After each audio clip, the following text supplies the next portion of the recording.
February 9th, 1943. The waters off the coast of Madagascar are churning.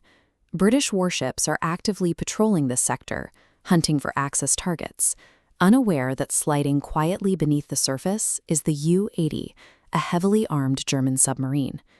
Deep in the ocean, the U-80 is attempting a maneuver no Navy has ever successfully completed during wartime.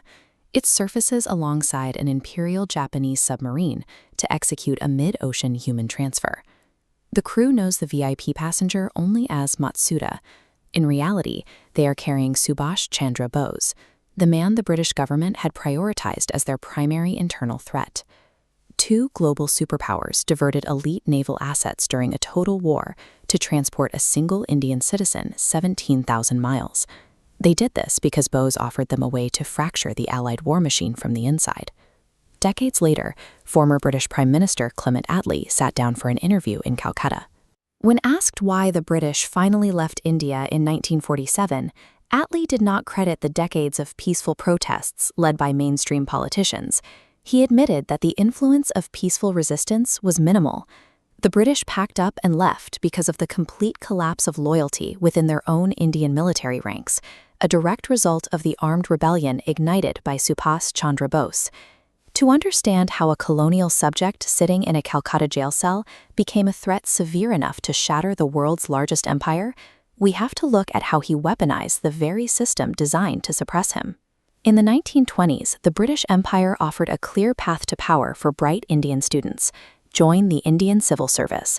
Bose traveled to London, sat for the exam, and ranked 4th in the entire empire.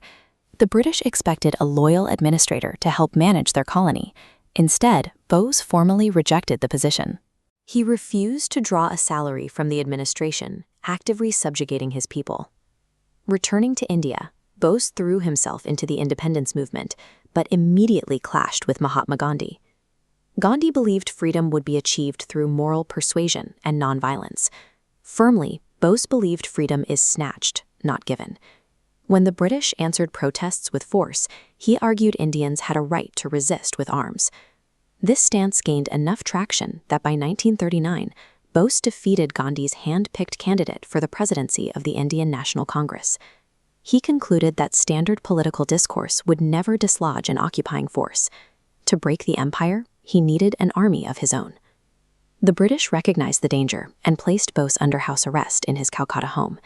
CID agents surrounded the property, watching his every move day and night. At 1:30 in the morning on January 16, 1941, a car quietly pulled out of the driveway.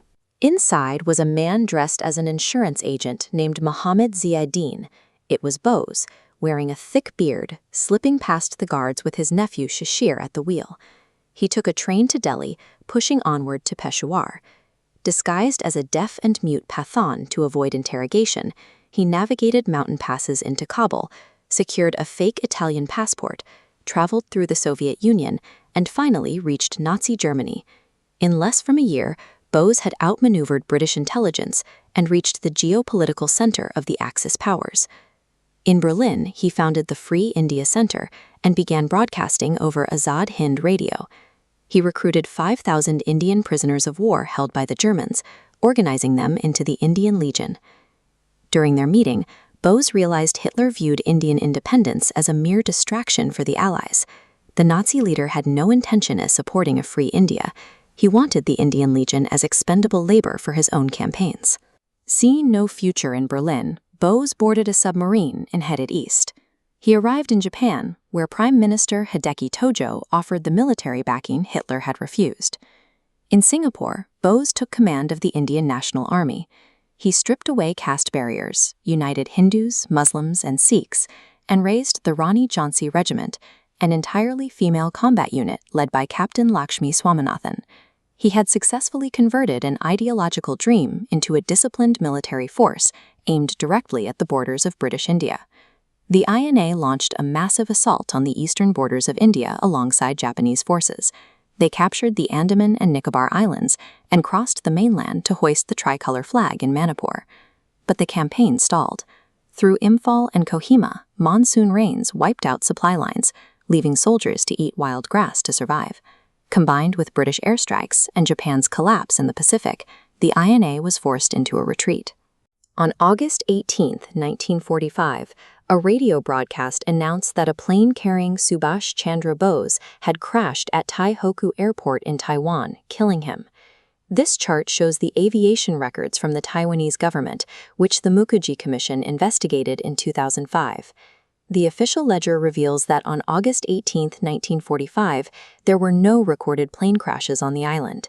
The physical whereabouts of Subhas Chandra Bose vanished from the record, but his disappearance triggered the exact chain reaction the British had worked for decades to avoid. The British held public treason trials for captured INA soldiers inside the Red Fort in Delhi.